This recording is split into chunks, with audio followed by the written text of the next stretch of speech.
I think for a lot of people, it is one of those topics that you just kind of look at it and you think, yeah, right, there's no chance, there's no way really. You've not met my manager, Neil, so you couldn't possibly understand the pain that I have to go through, the kind of the challenges, the little nuances of this person. You simply don't get it, Neil. Now, I'm going to come back to you and say, okay, I am going to share with you 21 little tips that will allow you to hopefully, fingers crossed, take a little bit of control over your manager.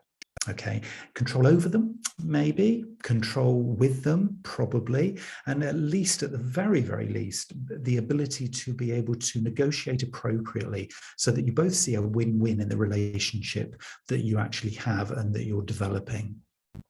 So this is going to be a really interesting journey. Managing your manager is one of the things I think that is a really, really, essential skill right here, right now, in the kind of chaotic commercial world that most of us are living in.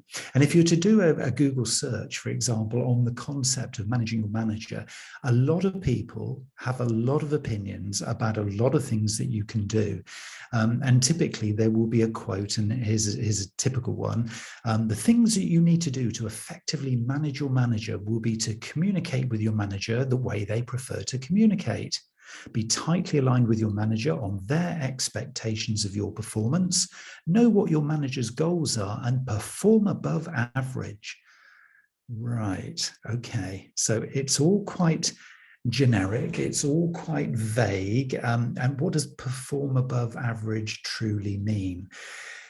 I'm not a big fan of these kinds of sort of vanilla flavor tips, if you like. So what I want to do is I want to share with you a number of techniques and tools that I've used over the years to, I would say, probably gain a little bit of influence, a little bit of success in terms of building relationships with others, typically at a higher level, more senior level, and start to kind of make their lives easier. And to me, that's one of the things that is part of the mantra of the things that I'm going to share with you as we go through this story. And I'm going to go pretty rapidly through the 21 techniques or tips or just really ways of thinking that will hopefully give you some ideas to play with. Now, if out of these 21, just 2 or 3 really resonate and you think, okay, I'm going to explore and play with that, then I think my job is done in terms of hopefully providing you and empowering you with things that you can do to improve a relationship with your manager.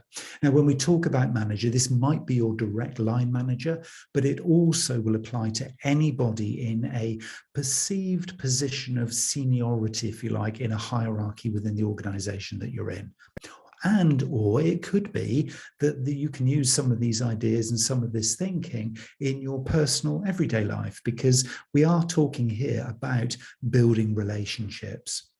And of course, the first point here is to remember that in all relationships, these kind of communications, the way you approach it, should be quite what we might term symbiotic. In other words, the approach really is to try and get a win-win scenario. Okay, so when you're managing your manager or you're thinking about improving communication, it isn't just purely doing it in a way that serves them to the detriment of you. And it isn't such that it's, you're kind of doing things to manipulate so that you get the gain, but they suffer. A symbiotic relationship is something that is kind of mutually beneficial. So you are both going to really see, observable gains and improvements by working together more effectively. So the first tip is to just remember this is a symbiotic relationship, a win-win on both sides. And that kind of then sets the scene or the context as we go forward. Now, the very, very first thing I would suggest, particularly in a new relationship, or if you're starting maybe a new role, or you have a new boss or manager, or there's been a bit of a restructure and you've now got a different set of individuals that you're trying to work with, is I would say all the time is to set some healthy boundaries. Okay, now this is all about what we might term work-life balance, because in a lot of organizations, and believe me, I have worked in these kinds of organizations where there is almost a very, very heavily ego-fueled, competitive kind of angle to the environment and the culture that says, okay, it's all about working hard and playing hard. It's all about the toughest succeeds. It's all about don't show vulnerability. It's all about we're going to be driven by fear. We're going to push through. It's all about the hustle. That isn't necessarily, for a lot of people, and I would say that is the significant majority of people, a very healthy kind of situational context to be in. So setting healthy boundaries with the relationships that you have with people in senior positions is a really important starting point. And you are entitled to do this, okay, both for your well-being, but also for the contribution that you're going to then be able to produce. Now, what do I mean by healthy boundaries? Well, I'm suggesting here that you agree with your manager when you're going to be available. So if it is the culture of the firm that, you know, you can be contacted 24/7, because if something urgent comes in, we need to tell you about it because you need to react. And that doesn't fit with the boundaries that you want to be setting. In other words, you want to ring fence your downtime, you want to ring fence the weekends or time that is very personal to you, then that is okay to actually say, look, I'm going to be 100% committed in the times that I'm committing to the organization, but in other times, it's my time. And being really, really clear, not negative, not adverse to working really hard, but setting healthy boundaries. So not necessarily feeling the expectation that when an email comes through on a Saturday afternoon, just because your boss happens to be working, that you don't necessarily, if you don't choose to, feel obliged to then respond in that moment. You can leave it until Monday morning, for example. But setting those boundaries and those expectations will then set a clear precedent for what you are going to be then doing. Because if you don't set these boundaries, then you are the recipient, if you like, to somebody else's agenda. So make it super clear what you are willing and able to commit to, and have that and negotiate that early on in the relationship. That is one of the key kind of flaws, if you like, in relationships that simply don't work, is because the boundaries haven't been set. The expectations haven't been communicated or agreed on both sides. So that when you want downtime and you want to be away from work, you are entitled to do that. So make sure that is very, very clearly set.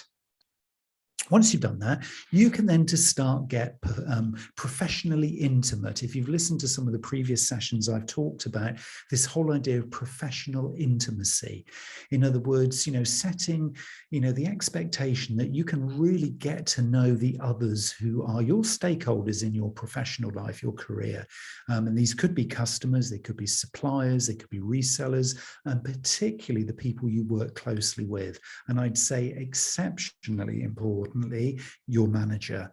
So knowing their preferences is a really, really interesting sort of first step, if you like, in understanding what you're playing with here.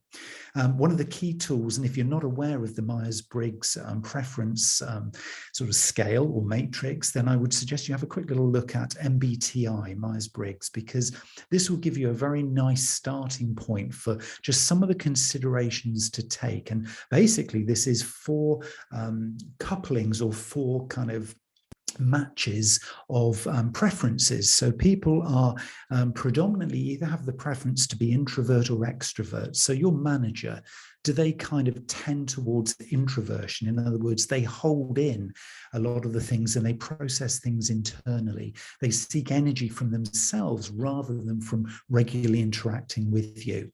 Know that might be the case. So the fact they've gone quiet and are processing things privately doesn't mean that they're spurning you, doesn't mean they don't want your input. It's just that is their preference. The converse of that is the extrovert. And the extrovert in this situation would be somebody who is constantly looking for you for input. So this is somebody who is actively seeking your input and maybe wanting that kind of collaboration with you on a very regular. And you might kind of see this as kind of micromanaging, but they might just see it as getting you involved. So understanding where their preference is on the introversion-extroversion scale is really important. So just kind of observe them, see the nature of the preference that they have coming through. And it might take a little bit of time to suss that bit out, but it's really important you do so.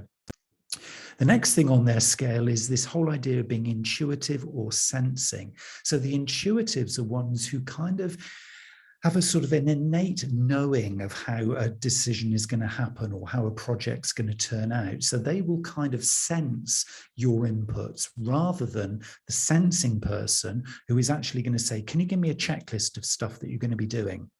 It's a very different type of preference. So the intuitive manager who you're going to be working with is somebody who will just kind of sense and feel what's going to happen.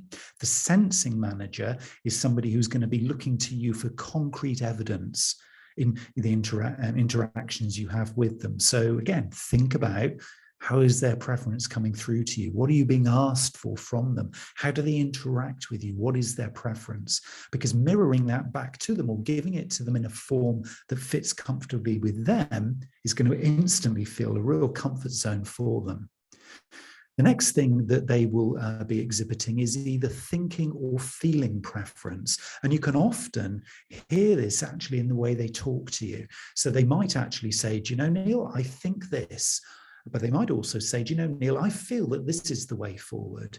And so just even the use of the word think and feel can give you a sense of how they're processing information, how they're going to make judgments, how they want to work with you. And if it is a thinking preference, then play on that. If it is a feeling preference, then you can start to think about, well, okay, how might I kind of work with them on a more sort of feeling generated basis? And the final one, which is absolutely crucial in a commercial setting, is whether they are judging or perceiving. Now, this doesn't mean, this is where you need to be very careful with the way that Myers-Briggs talk about this. The judging preference here is all about being planful. The perceiving preference is all about being spontaneous. Okay, so you can use these words, probably they are more appropriate in this managing your manager sense. So is your manager, are they more kind of planful? So do they want to see a plan before they make a decision? Or are they more kind of spontaneous? They'll just kind of see how things are going and they want to keep options open, because again, that will allow you then to match them back. So if you know that they're very planful, is don't go to them with a spontaneous idea. Make sure your idea is well planned and well thought through. But if they are a very spontaneous person, going to them with something that's more gut feel and a little bit more spontaneous and immediate is going to be far more attractive than hitting them with a great big strategic plan that they're going to have to then sort of think through, and they've got to get timelines and activity plans and resource planning. That will turn them off. So just being aware of these preferences and actually using, their personal preferences to shape up how you approach them in the early days and the early kind of interactions you have with them just makes you more relevant and approachable from their perspective. And then building on that is, what is their communication style? So we're on to kind of point 3 here. What is their communication style? Do they want to meet in person? Are they very much a person who interacts on a face-to-face, albeit virtual, might not be actually in the office at the moment, might be virtual, or are they somebody who will pick up the phone? And consequently, they could be somebody who has a preference not to actually have that kind of engagement, but to just drop a quick email or a quick sort of WhatsApp or Snapchat message to you, just to kind of just keep on board and just to keep, sort of checking in with you at a very, very tight, low level of communication. What is their style of communication? So maybe sometimes we have to come out of comfort zone. I have a few people that I work with whose style is very much to pick up the phone. To me, that is the far end of the spectrum that works for me. So I've had to learn to compromise and actually come into their space. I don't do it every time. Sometimes I dig my heels in and think, hey, it's not always about them. Sometimes it's about me. But a lot of the time we have to reshape how we communicate and the tools and the methods of communication. So experiment with this. This is a really interesting one. If you have preferences, sometimes it means coming out of yours and matching them in a place and a space and at a pace that's meaningful to them. So that can be quite a nice one if you are willing to, compromise completely and actually always meet them on their terms in a space that's on their terms. Then again, it might make them feel just very comfortable and that, you're actually very easy to work with. And that will be something we'll talk about a little bit later, because that can be very, very profitable in the relationship. And so what we're doing here is we're kind of building this sense of mirroring. You'll know that when it comes to sort of customer communications and putting branding out there, you'll know that I'm a huge fan of the mirror effect, where customers can see that we really understand them because we're playing back to them communications that look and sound just so in their world. Well, the same principle psychologically applies to managing your manager. So mirroring your boss's language, as well as maybe some of their non-verbal behavior, doesn't mean you have to then fake it, doesn't mean you have to play act, but just being very conscious of who they are, how they are, allows you to make those conscious choices. So if they are very much about sitting and eyeballing across the table one-to-one, then you have an opportunity to choose that way of communicating. And some of the ways that maybe non-verbally they behave with you. So maybe if they're very much into the, okay, we're not going to spend sort of time sitting in a meeting room, we're going to walk and talk, we're going to make this short and snappy. And maybe that is their style. So how does that sit with you? Are you willing to kind of meet them at that level? So it is all about choice. But it is also about kind of being really appropriate to them in those interactions you have. So if they tend to be very wordy in conversations, be potentially willing and able to enter into a little bit more of a verbose kind of conversation. But if they're super brief and they want to keep it hard hitting and snappy, if you then enter into a long rambling conversation, you will lose their interest. So just know these are consequences of the choices you're going to take. So I'm not here to say you've got to reinvent yourself and become somebody different, but just know that if you are not on their wavelength, there will be consequences. So it's about those conscious choices of how you choose to interact and how you choose to set up this relationship going forward. So what are they looking for from you? Now, typically this will apply to every single manager or leader or boss who has ever been. Okay, they are human beings, and I'll come on to that in a little while. Sometimes, if you've got a particularly tricky one, they might not feel like a human being, and you might think, oh my goodness, why have I been sent this person in my life? Because they're really hard to work with. But let's just assume they're kind of middling, should we say, in terms of their humanity. What they will be experiencing is a bunch of strengths and weaknesses. We all have strengths and weaknesses, both in our preferences, but also in our technical skills. One of the great ways of technically managing your manager is to infill, if you can, some of their weaknesses. So if one of their weaknesses, and I had this once when I was actually working for somebody who really did not like being the face of the team. So they were technically really strong, and on a one-to-one basis, they were really kind of happy, but actually running and leading in team meetings, they were really out of preference. So I used to often step up and actually schedule and facilitate the meetings for them. And that was a really nice way of adding huge value to infill their weaknesses, not in denial that that wasn't something they were good at, but just to kind of help them along. And this can be really an interesting way of building that relationship, because you become then highly valued and highly prized, even if it is at a subconscious level in their mind. Okay, so that's something to play with. Are there things that you can do to infill some of the stuff that either might be technically lacking and or might be something that kind of infills a preference they don't have? And if it is something that matches something you've got a strength in, well, then there's a win-win before you start. And what you're not doing is not looking to position yourself as taking over, but you're just looking to become a useful member of the team. And even if it is a team of two, this might just be it's you and your boss, and that is the team. That is as far as it goes. So then kind of just maybe negotiating either directly and verbally with them, or maybe just doing this subtly in the background. So you're just really, really helpful.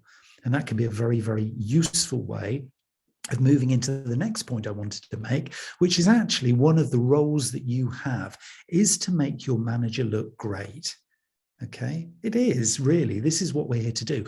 Much as they are here to support you in your personal development, to support you with the resources you need to achieve the tasks that you're being, sort of set.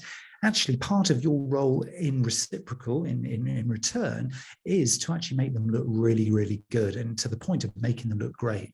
So if you can be serving them with stuff, whatever that stuff is, and you can decide what that is, that actually positions them as really good in the organization and or in front of customers, actually, reaffirms their position and their kind of their credibility and their ability. If you can be doing this, not that you're, and I'll use the phrase sucking up to them, but the fact that you're actually positioning them in their rightful place as being, for a competent manager, being capable, being supportive, making them look really good. And also, of course, providing them with data and intelligence that helps them do their job more effectively. So always be thinking, how and where can I add value to make them look good? Because, of course, for you, the knock-on benefit is if they're looking good to the senior management team or to the MD or the chief exec, then just by default, you're going to look good too, because your team is going to be well thought of. And one of the great ways that we can actually position things like marketing and business development and sales really positively at the senior level, on the senior management table, is to actually make our boss look good. And particularly if our boss actually is on the senior management team, then what we're doing is actually, fueling them with stuff that is actually going to make the whole of our resource, the whole of our team, the whole of our activity look really positive to everyone in the organization. So there is some real kind of spin-off benefit just by really focusing in on that. So making them look great can actually really make everybody, succeed and win. So one of the ways that we can do that is to make sure that we are scheduling regular briefings. Okay, do not sit and wait for your manager to schedule a briefing with you. One of the things that your manager probably is, or that your boss is super busy. Okay, so let's just put that one on the table here. You think you're busy, your boss probably is busier than you, or they're being stretched and pulled in different directions. They will have different, maybe, stakeholders to you, and they're going to be pulled in lots of different directions. So the chances are they are not going to be thinking about you all the time. But you've got the choice to be able to think about this relationship as often as you want to. So you schedule in the regular briefings. And I would suggest that these are briefings that sit, commercially sensibly. So if you wanted a briefing every single morning and you can see that that would add value to the both of you, then schedule that in. Maybe it's an 8:30 every morning, regular as clockwork, and that's appropriate. And it might only be 5 to 10 minute check-ins. For other people, it's a once a month. Because of the nature of the role or the nature of the relationship, there is this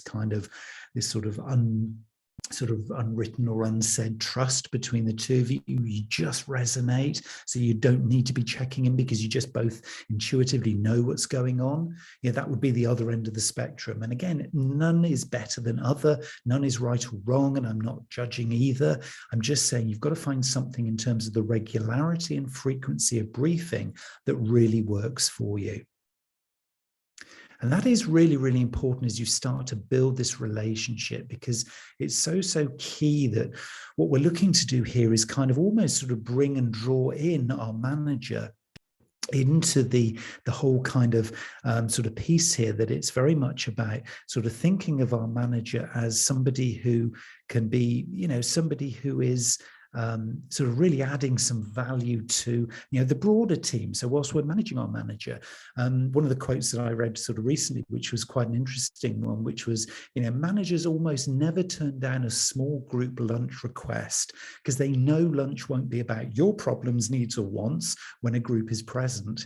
And so what this does is, if you were to say to your manager, again, particularly if you're working in a little bit of a team setting, if you were to say to them, well, actually, it's quite interesting that, actually, we'd like to kind of get together with you because we'd just like to pick your brains on this particular topic, or, we haven't got together as a team because we've been super busy. Could we actually just get together and just have, a sandwich in the park or whatever it happens to be? It doesn't have to be anything formal, but just opening that dialogue and actually seeing each other as human beings and just relating to each other outside of the day-to-day tasks, and particularly if others are involved as well, can be just a really nice kind of informal, settling way of building that relationship.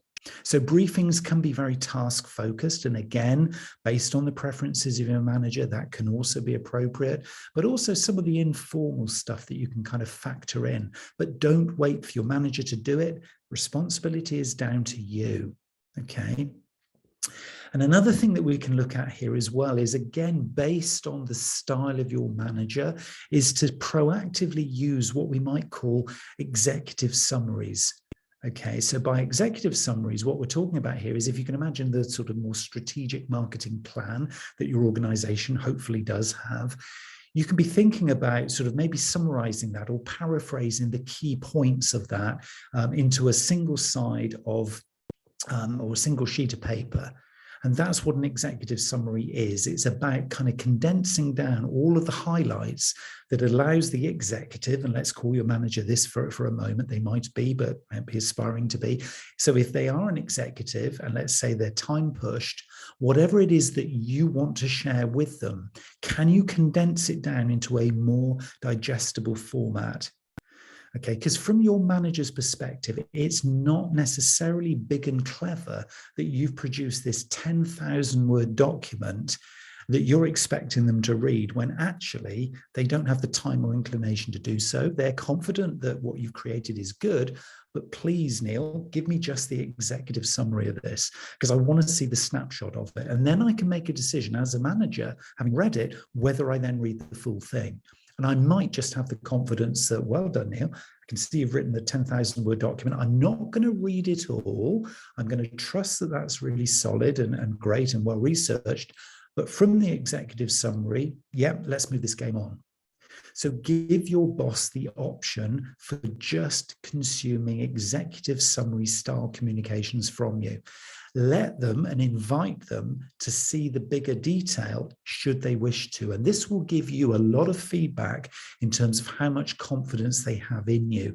And my betting here is, if you do this on a consistent basis, taking this whole executive summary approach, that over time you will see less and less that your manager will require to see the fine detail, because they'll be building confidence in the fact that you've probably done it and that you're probably totally capable, and that they trust that you've kind of got all the bases covered. And you will see that grow over time. And this can even apply if your boss or your manager is a micromanager. In other words, they're all over you for the detail. You know, they check in with you 20 times a day because they want to make sure that, you know, they don't lose control over everything. This is a nice way of slowly, gradually introducing them to the fact that, hey, you've got it. You've got it covered. You've got their back. You've got this project. So for some of you, if you're listening to this and you think, yeah, but I'm not kind of at that level of ability yet technically to do it, this is an evolution. Okay, I'm not expecting you just to jump straight in and be able to do this, but just the idea of less is more can give huge value to your manager. Okay, so you don't have to be proving yourself by giving 10,000 word documents every time, because that doesn't necessarily serve their need. Okay, so play with the idea of executive summary. Because of course, what you're doing here is you're moving on to my next point, which is about agreeing common goals. Okay, because if you have got some goals that have been set by your manager, and hopefully your manager's goals are kind of related to the goals that you've set, so you're helping them to achieve their goals, then what you're doing is you are providing them with the evidence and the support that you're contributing to the things that they're being tasked with too. And again, subconsciously, how is that going to feel from their perspective? Well, it's going to feel really, really positive, because everything that you're doing then can be seen to be and perceived to be value to your manager and the work that they're doing. Because what's not to like? You know, if everything you're doing, Neil, is actually dividing, you know, sort of all these tasks and stuff up, and everything is serving to, you know, Neil's manager's sort of goals, then, well, everybody's going to win. And that's what I'm saying about this symbiotic relationship. If you can agree the common goals and you can actually see where your targets and your objectives are helping to achieve your managers, then just the day-to-day going forward becomes so much simpler. And if you can see that you're being tasked with something which doesn't align with your manager's goals, then there's a question. There might be a strategic or tactical reason in the organization why you're being set that, but you need to know. You need the context of why your goals and how your goals are being set. And if they're all aligned with your manager, then you can kind of sit comfortably behind your manager and serve them by achieving your goals, knowing that that's helping them to achieve theirs too. So the way that you do that is by using the concept of key performance indicators. Now, I know I've talked a lot about KPIs in the past, but they really come into play here with managing your manager. You know, some of the worst fails that I've ever done trying to manage my manager or completely being inept in this, and I would never say I was perfect. I mean, I've got a lot of examples, particularly early in my career, where I was clueless, and I really wish I'd been given guidance and, you know, ideas to think about how to approach my manager. I always thought, you know, my manager is accountable, my manager is responsible, and I just do as they tell me. Was I couldn't have been more wrong. I couldn't have been more further from the truth. And then one of the key reasons why I think I failed big time in the past was because we were not working to key performance indicators. In other words, I didn't really know what I was being tasked with doing, but I never challenged. I never knew what a good indicator of my performance was. So I would often come up just with pretty much average stuff. And I'd be sat there in a review meeting once a year thinking, do you know, I'm actually much better than this. Why are you only giving me a very average score? And my manager would look back at me and would sort of say, yeah, you've done okay this year. And you haven't really outperformed. You haven't really done that much. And I'm thinking, well, I'm sure I have, but I haven't really got the evidence to be able to prove it. So it was a big fail on both of our parts. But I would say, taking accountability here, more on my part as the employee rather than the manager. So set regularly reviewed KPIs. So basically talk to your manager about what is a good outcome here in this project, in my job, in this campaign, in this particular sort of support that I do for this particular other person, whatever it happens to be. Say, what's a good outcome? And can we set some indicators that are really tangible things that will give an indicator or a little flag or a little green, amber, or red light to how well I'm doing against those indicators. So that every time we have our regular reviews, I can say to you, all my KPIs are on green, apart from this one's turned to amber. Can we talk about it? Because I'm struggling with this little thing. And then your manager can say, my goodness, Neil, that is really good. Because actually it's so easy and quick for me to be able to give you feedback and manage where I can see you're falling down. And if everything's in green and I can see the numbers are coming through, I just know you're happy. Therefore, I'll go and deal with problems elsewhere. So again, you become very easy to manage. And that is a very attractive trait to any manager. And if you are managing people, you'll know that to be true. You know, the easiest to manage people because they communicate clearly, they come to you with the solutions, you know how they're performing, even without even asking, because they've got key performance indicators that you're regularly reviewing. You know that they are on it. You know that they've got the bases covered. You know that they're in control. And another thing building on that you can do is actually to just seek approvals by exception.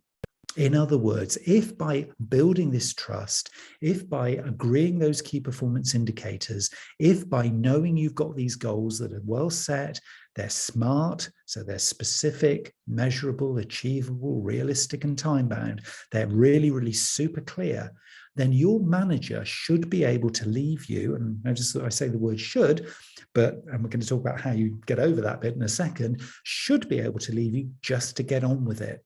And this is where you and your accountability and responsibility needs to step up. Because if you find that despite all of those things being in place, all that stuff I've talked about, and you know, you've got accountability, you're in charge now, you've got this stuff, manager's given it to you, but why do they keep coming back and asking you for information or checking in with you as to how things are going, or kind of maybe challenging you as like, well, why haven't you done this? Or is this one up to date or that? It's not about them asking you, and you shouldn't then be feeling defensive.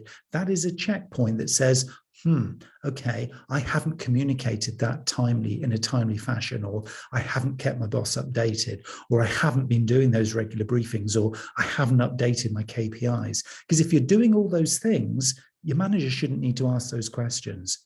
And so this is what I mean by approvals by exception. Once you've agreed the goals, once you've agreed the tasks, once you've got the the resources available to do what you're being set to do, you can then just get on with it. And as long as you're keeping your manager up to date with progress, little executive summaries, little briefings, then it should be approvals by exception. Okay. In other words, if you are going to deviate from the plan, you need to speak to your manager and get approval for that. But otherwise, you can say to your manager, okay, we've got this campaign.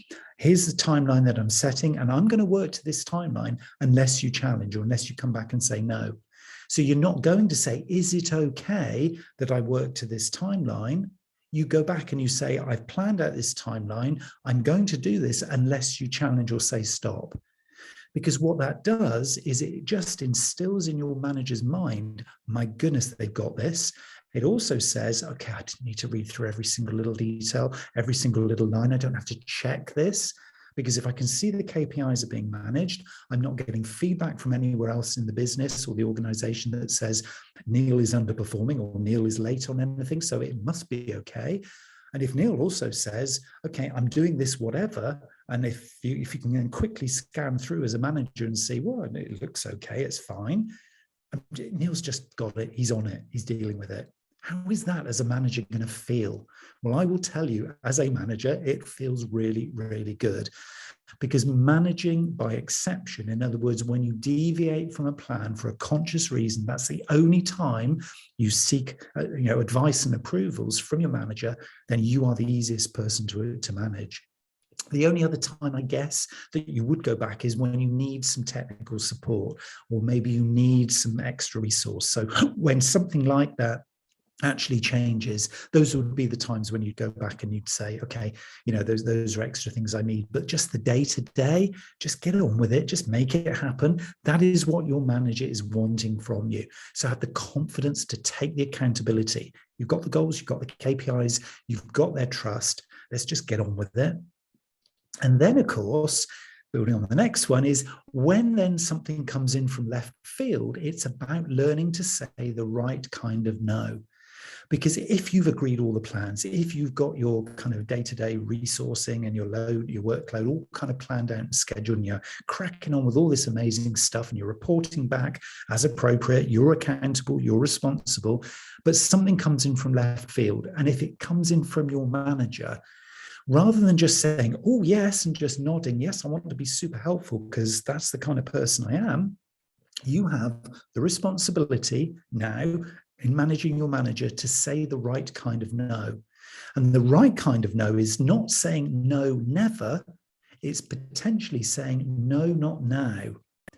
And it might also be saying, well, I'll say yes, but here's the caveat, Mr. or Mrs. or Ms. Manager. This is the caveat, is that I will do this task you've just given me, but please understand the knock-on effect is that I have to then deprioritize this other thing you've asked me to do. What would you like me then to do? So you're not saying yes, you're not saying no, you're saying something in between that is a really conscious choice that you're giving your manager. And your manager then can say, okay, this is more important actually. Can you just pause what you were doing and can you do this and then come back to it? And I understand now the time impact on the project you were doing. I mean, how well managed is that? You're in control. You've still got the keys to the car. You can still drive this thing forward, but you've made and helped your manager see the consequences of potentially overloading you with stuff. But they haven't, because you've allowed then consciously between you the other project to slip. What they also more likely will say is, oh, okay, yeah, okay, I understand. Yeah, you've got this other stuff and I can see that the resource is there and I can see that you've got that and it is a priority and I have agreed it. Okay, I'll give this to that person over there to do, because actually I can see you're really on this other thing. So it allows them to almost self-coach themselves. Every time you say yes without a caveat, you are not helping them and you're not helping yourself. So challenge that. And you can do this from the very first day in the role. If this is a brand new role that you're in, you can do it. Okay, you are responsible, and it is your responsibility as an employee working with a manager to be able to challenge. Okay, and I don't care how junior you might perceive yourself, it is something that is your responsibility, and your manager will thank you for it because you are actually making their life easier. Somebody who says yes to everything is difficult to manage because they get overloaded. Then the manager's got to come and bail them out. So there is nothing good about saying yes without caveats. So think carefully, but say and learn to say the right kind of no. And I am not preaching this from a position of perfection. I totally admit I say yes to a lot of things I should say no to. So I'm still on that journey too. But I know this to be true. And a lot of people who have done research into this say that this is the way to really effectively manage your manager. And a lot of what we're doing here is about evidence-based. Okay, so I talk a lot about basing decisions, basing considerations, basing choices on evidence. And so again, managing your manager through turning information into intelligence. So instead of giving them data and numbers and making them make the decisions, turn those numbers into some solutions, some challenges, maybe an A choice versus a B choice. Don't just give them a whole series of numbers and say, hey, look, aren't I clever? I've manipulated all these numbers to give you a great big fat report or a great big graph. And now you can go away, manager, and figure out what to do. They're going to look at that and think, right, I'll park that for later. And I probably won't ever come back to it. And yeah, thanks, Neil, for that. That's just give me an extra task. Rather than, okay, here's an appendix of a load of data, but from my interpretation of this data, this is what I think we should do next. That's really interesting. Yeah, let's go for it. I trust you. We'll do it. Or, that looks interesting. Right, let me look at the appendix because I'm interested in this data. It gives your manager a choice. So don't just feed them information, do the intelligence bit. You interpret it for them, give them some options, but back it up with the evidence that you had, made those judgments from, because then it gives them choice. The chances are they won't look at the numbers. The chances are they will say, okay, you've got numbers behind it, brilliant. Because that's what we feel about evidence. Evidence goes a long, long way. And again, it's helping to make them look good. It's helping to speed up their kind of day.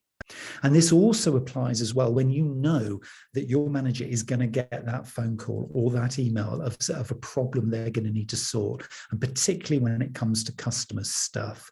So if something has been escalated to your manager, by providing them with information and intelligence so that they can really solve the problem because they've got all the data to hand, is a key way of just kind of getting them out of jail free, but also really helping them as a really strong employee. Because as the quote from themuse.com says, there's nothing more annoying to a manager than being caught off guard and know nothing about the situation at hand. When you know that call is coming, get your boss the details of the situation and the corrective action that's already in play. Okay, so this is a really great habit. Be constantly aware. I talk a lot about kind of mindful business and mindful marketing, and this is really what I'm talking about. Just being aware, being switched on, and having your mind open to this stuff. Always be on the lookout for how you can protect and how you can surround and how you can guard your manager. Because if you are that really reliable resource that kind of is always got their best interest at heart, again, you are going to be super valuable to them. And it really introduces the idea of presenting solutions, not problems. The last thing, and you can just imagine this is so common sense. The last thing your manager wants is to be presented with, hey, look, here's a big problem. Oh, I'm not getting on with my colleague. And, oh, can you sort it out? Can you either sack them or can you kind of move our desks or whatever? They want a solution. They want you to come up with, what do you think should happen as a result of a challenge or an issue or a problem? And give me some options as a manager. Present to me, a choice, and probably an A choice versus a B choice. Give me some solutions. Don't present me with the problems. We need to be making quick, rapid decisions in business right here, right now, based on evidence and based on intelligence. But give me those decisions and share with me what you think on the basis of this solution that you're presenting. So don't share with your manager problems. Give them some solutions. Let them make the ultimate choice at the end of it. That is what's at their pay grade, after all. But giving them the solution to choose from allows you, again, to control the outcome. It allows you to be really influential. And again, it's evidence-based, so you've got to do it authentically. So you've got to be presenting the right authentic solutions for the organization and for your team and for your manager. But doing it that way just makes it really, really comfortable. And this is all about being proactive. Do not wait to be told what to do. If you know your boss will need information for a report, don't wait for them to come to you for the information. Instead, ask what you can do to help them prepare. So it's almost like being that one step ahead. It's like, my goodness, every time I go to Neil, he's already thought of it. He already knows that we've got this monthly meeting coming up. So he's already actually sent me the report, and the report's got these summaries at the front, and actually it's got some recommendations to do. It's got a load of data behind it, which I won't look at because I don't need to know that, but I know it's there if I do need it, if I'm challenged. But he got to me before I asked for it. Again, think of yourself from in their shoes. How would that feel? That's going to be super positive. So being proactive, always being on the front foot is really, really important here. And of course, as we say, particularly if you're a very evidence or very results or very sales and marketing driven organization, everything evidence-based will make your and your manager's life so much easier. And that ultimately is really kind of trying to fit with the culture of the organization and just inject that extra little bit of energy and a little bit of dynamism and proactivity in to make that happen. And when you are being proactive and taking accountability, never, ever, ever make excuses. You will sometimes get this wrong, and that is fine.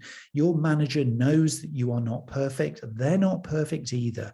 And it's just about owning up quickly to problems. It's owning up quickly to failure. It's owning up quickly to where something goes badly wrong, and it could go tragically wrong, but getting there, nipping it in the bud and figuring out what are we going to do about this? And just looking at it really objectively. Don't get lost in this river of negativity or, sort of despair because, I tried this and it didn't work. And, if only we'd done that. And it's like, no, your role here is to take proactive accountability for it went wrong. Right, now let's figure out why it went wrong. Let's now provide more solutions, more challenges, more opportunities to make this thing work. But let's provide some opportunities for our manager to make decisions going forward. So own up instantly if you know something hasn't worked, and make sure that you follow all of those previous sort of ideas to make sure that you retain that accountability. And when you're doing all of this, one of the really cool things that you can do, and particularly if this is in a larger organization, if you're in a smaller organization, often you're not going to get a chance to really showcase a particular specialism that you might have, because you do need to be a jack of all trades or a Jill of all trades. You need to be able to put your hand to everything. But if you're in a medium to larger organization, having a specialism and selling that specialism via your manager can be a huge way of actually getting some real extra credibility within the organization itself or within the team that you work within. So really sell your essential specialism to your manager. So if it is, you are the specialist in Google Analytics, for example, then become that specialist, constantly develop that skill, and make sure that that is a specialism that everybody else knows they can rely on you to solve the problems within. It could be something completely different. I just picked that one out of the air as I'm talking, but figure out what is my essential specialism and make sure that your manager can really use that to their advantage, and that you then become super reliant, or they become super reliant on you rather, for that specialism. So they know where to go. They know a safe pair of hands when they see it, and that you are constantly updating your skills as you go. And this really is all about going that one step beyond. So you've got a job description, you've got this role, you've got these day-to-day things that you do. This is about going one step beyond. It is about punching above your weight. And this happens at all levels, from the most junior to the most senior. This is about just pushing those boundaries, just going that one step beyond every time. So if somebody asks for A, you're going to give them A plus 1. If they ask for 20 of something, you're going to give them 21 of something. It is just going that extra step in terms of volume, but also in terms of value. What extra value can you bring to the time that you're spending to serve your manager? Because this will not go unnoticed. And when it comes to the reviews, when it comes to the kind of end of the year, and it comes to those potential promotion opportunities, who are they going to think of first? That great, easy to manage employee. Oh yes, I'm going to go to Neil every time because, yeah, I always get more than I was expecting. I always get that, just that extra little bit of enthusiasm, that extra little piece of value. So just always think, can I step one step beyond? And it's not 2, 3, 4, 5 steps beyond. It's a tiny little incremental addition to everything that you do. And it feels good once you get into the habit of doing this. And again, I'm not perfect. I don't do this every time myself, but I know when I do try this, it feels good. It really is a positive thing. And it does make you the easiest employee to manage. And this is really what we're trying to do here, is think of ourselves as somebody who is just super easy, brings a smile to the face of our manager, know how tricky they are. It doesn't matter how tricky they are to work with. It doesn't matter how dogmatic they are. It doesn't matter how uncommunicative they are. If you can suss out their preferences, what they need, be able to serve them with just that little bit extra than everybody else does, then you become the easiest employee to manage. You've taken accountability, you've taken responsibility, you've made it happen, and they just know that they can trust you. That is really the stepping stones to managing your manager at a really effective level. Now, I just want to round this off, because I know I've bombarded you with a whole bunch of stuff. Hopefully it's been useful, but I just want to give you 2 or 3 further thoughts. And I'm going to call these the power plays, because these are, once you've tried all this stuff, these are the really big ticket items that can really move things on to the next level. And when we're talking about promotions, we're talking about career development, we're talking about your professional credibility and portfolio, this is the stuff that's going to be rocket fuel to it. Okay, so PowerPoint number 1 is you can practice positive reinforcement for your manager, and that takes the form of complimenting them in public. Okay, this is not about being really sleazy and schmoozy and kind of like really, oh, that's a horrible thing to say. Oh, that's really horrible. Kind of, you've got to do this authentically. It's got to be honest. It's got to be true, obviously. But positive reinforcement in public, there is nothing better than a manager likes to hear than when they get reviewed, they get critiqued back from one of their people. And it's a compliment in public. Yeah, it's great doing it in a one-to-one. That's fine. And that's, who wouldn't like to hear that? But doing it in public is a real power play. So think of that one. Again, it's not something to use lightly. It's not something to use all the time, because that gets a little bit cheesy. But when it's appropriate and when you feel it is the right thing to do, that can be really, really powerful. Second thing that you can do, second power play, is suggest a 360-degree review. Okay, one of the things that Gary Vee talks a lot about is that, leaders work for their employees, not the other way around. A little bit of screenshot there from Gary Vee. And one of the big things that really is behind that is the fact that really what you should be doing as a partnership, you and your manager, is reviewing each other 360 degrees, so you can help each other, help your manager become a better manager, and you become a better supporter to that manager. But it works in both directions. So a power play to really reinforce this relationship is, would you be confident, if it's not part of your organization's makeup, to do 360-degree reviews? So you review your manager as much as they review you, then here's a chance to really, really up the ante. If you can have the confidence to do that, that will take things to a whole new level, particularly in that relationship, but it might be something that could be applied elsewhere within the organization. Third one I want to share with you is the whole idea about vulnerability.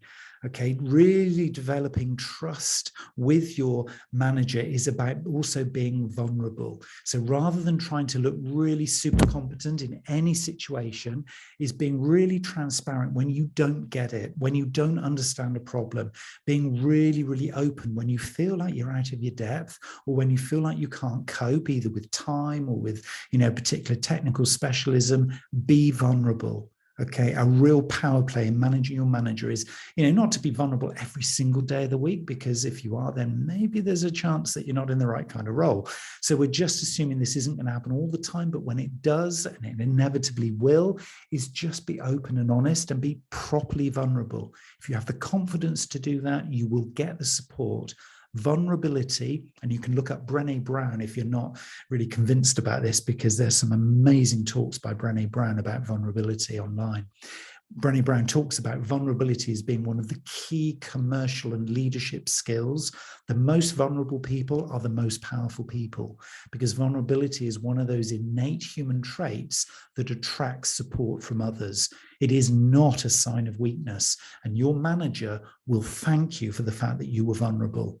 Okay, so that's a real big power play if you have the confidence to do it. Again, if you're early in your job, you're probably forging the kind of the path already in terms of looking really competent and capable. So this might be an early one, but later it is a power play. You can really, really use that one if it's helpful. And the final thing really is about kind of, thinking about, it might be very easy because of all the current sort of work pressures to forget that your manager is actually a person with feelings and needs. So really being curious. I mean, this is where we talk about, professional intimacy coming into this, is if you can be not necessarily an emotional crutch for them, but if you can be really supportive and helpful to the kind of the world that they're in, to kind of the reality, the practical reality of the challenges they have. And if they're looking like they're struggling, just check in with them as a human being. It might not be something you feel you can do right now, but as soon as you do, I promise you, the world will change in that relationship. So much as, you can show vulnerability, a power play in building a relationship as you're managing your manager is to kind of, if you feel it's appropriate and when you feel it's appropriate, ask them how they're doing. They are a human being as well. Sometimes, if you've got a very open and honest relationship already, you might already be doing that. But for those of you who have got a more, I guess, sort of static or maybe more formal relationship, is probably a better word to use, then that can be a very useful thing to explore. You might want to tread carefully with it in the early days, but as a power play for managing your manager, it is right there at the heart of taking things really to the next level. And I want to finish with my top tip. And this is really that, you aren't necessarily after their job. Don't think that if you try to manage your manager, you're going to become a threat. Okay, you aren't necessarily after their job. You might be, but you probably aren't. You aren't necessarily even after a promotion or even another role in the organization. This is all about relaxing into developing the communication skills on this journey that we're all on, about being mindful, about thinking about your manager, how to influence, how to help, how to support your manager. And so really the top tip is to kind of just relax into this and, use these tips sparingly, but maybe experiment with them as you go and grow your personal and professional portfolio. As you learn these new tips and tricks, just make a little personal journal note, a little personal note in your diary that, that was something that worked really well. I'm going to come back and use that, because I know the ones out of this list that I've used consistently and practiced and almost got into a little bit of a habit with, and it isn't all of them, but it's a good number of them now. I think I'm just a more effective, more easy to deal with person, and a person who can then serve clients and actually be managed by somebody who is a client, and et cetera, et cetera. It helps the relationships. So just relax into this stuff, see how it works for you, and then you can grow that portfolio. And just make notes, do keep a record of how this stuff goes. And because you aren't a threat after all, you are here to kind of help them do their job. And it is, after all, a win-win for all concerned. So I wish you every success in this journey, and just let me know how it all goes.